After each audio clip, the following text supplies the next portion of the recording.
Hi guys, my name is Ariana and in this video I'll be talking about some common frustrations that you might encounter when you study Chinese. After 6 years of learning this language, there have been a lot of stressful moments because Chinese is a difficult language to learn. But nothing's impossible, so here are some tips for you if you're struggling too. Number 1. Pinyin and tones. Pinyin is the transliteration system of Chinese phonetics using Latin letters. One of the first difficulties that you might encounter while studying Chinese is Chinese phonetics, because chances are your native language is completely different from Chinese. Chinese pronunciation is quite tricky because, especially at the start, there are a lot of sounds that you can't really tell apart or you just don't have in your native language. For example, z as in ju, ch as in chu, j as in zhu. Tones are also a major difficulty among learners, because tonal languages are not that common, and using the wrong tone might lead to misunderstandings. These are two of the most common problems that learners have, especially when they start, and it's totally understandable. The way you use your mouth to speak has to completely change, from the movement of your jaw to the position of your tongue. But there are ways to improve, of course. Number 1. Exposure. Getting a ton of exposure to the language and the way it sounds really helps a lot. So music, videos, TV series, films, past HSK papers, anything works. You don't have to understand what they're saying, just try and focus on the way the words are pronounced, and try to repeat after them. To this, recording yourself while you say these things also helps. 2. Having a tutor.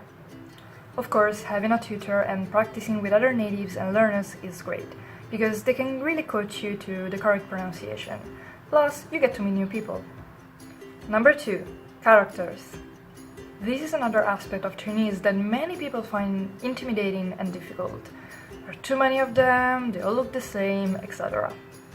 These are kinda true, but as you'll go on, you'll find out that most of this frustration came from the fact that it was not a writing system you were used to. Chinese doesn't have an alphabet. In Chinese, characters have a meaning and they are combined to form words, which is totally the opposite of the majority of other languages. So it's normal to feel a bit lost, especially at the beginning. Remembering them all is not easy, so here's a few methods that you can try out. 1. Flashcards. Either by making your own or using an app, flashcards are pretty popular among students.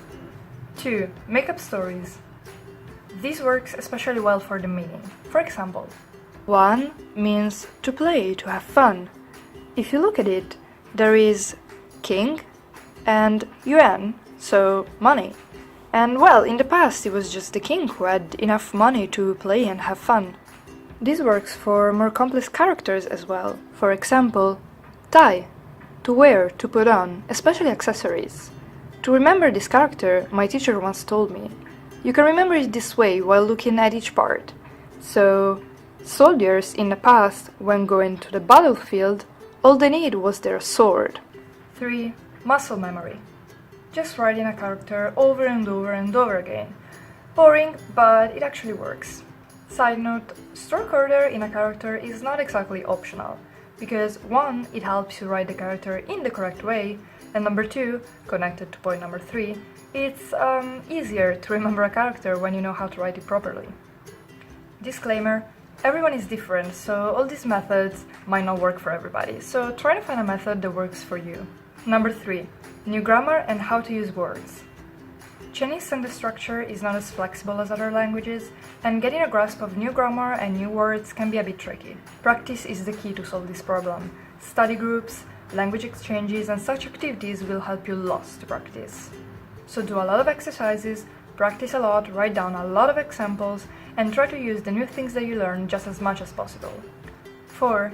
It takes time to see progress. It's clear that when compared to other languages like Spanish or English, Chinese takes longer to master for all the reasons that I've listed before in this video. And this might discourage you from time to time because you might feel like you're not doing any progress. The reality is, you actually are, it just takes longer to show. If you want to see faster results, of course the effort that you put in the study must be higher. If you are self-studying, try studying as a scheduled class or appointment. On this day, I will study for this amount of time. No excuse to skip. If you're attending a class or a language exchange, make sure that you are involved, make sure to participate, be active, and especially do your homework.